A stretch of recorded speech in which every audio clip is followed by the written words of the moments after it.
alien man, I got a little bottle of milk for you. Nice. The bad milk is a secondary weapon acting as a throwable item that coats enemies in milk within an area of effect impact. You become the milkman and your milk is delicious. Covering an enemy in milk will return 60% of any damage dealt to the enemy as health back to you. The good news is that you have a good source of healing for you and your teammates to use in a pinch. The bad news is no pistol.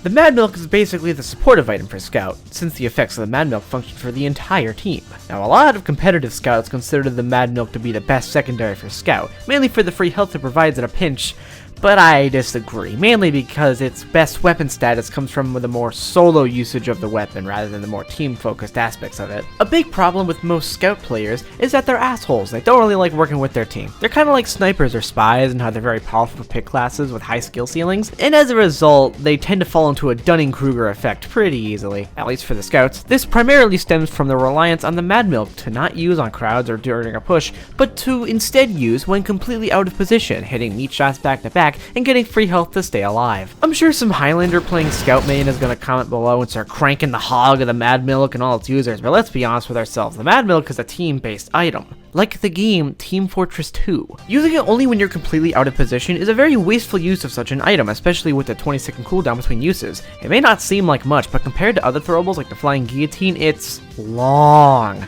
In general, if you would 100% need an item like the Mad Milk as a crutch to prevent yourself from being punished for doing dumb shit, maybe you shouldn't be using it. The Mad Milk keeps players comfortable, unable to learn from their mistakes since half the time, the punishment of being out of position is nullified with free health. How you should be using the Mad Milk is using it to assist teammates in breaking front lines and pushing into defended areas, and the power of throwing this baby at a defensive line can be on par with a medic. The strat of throw that shit into a crowd is so effective that a man versus machine it turns Scout into the primary source of healing for teammates, along with the money collector and the giant targeter and the guy that deals with all the snipers and the spies. God, Scout has a lot of heavy lifting and heavy enemies gotta fucking do. Holy shit. I never really used the Mad Milk much before this video, but I gotta say, it's a lot of fun helping my team get some bonus health during the push. Even if you're having an off day, just coating some enemies in milk can be pretty handy, especially for the entire team. And plus, free support points at Scout, which is very funny. Use this if you want to be helpful. Okay, goodbye. Okay, it's time for one of our favorite games on the show called What If It Was Purple? Let's see it purple. Yeah!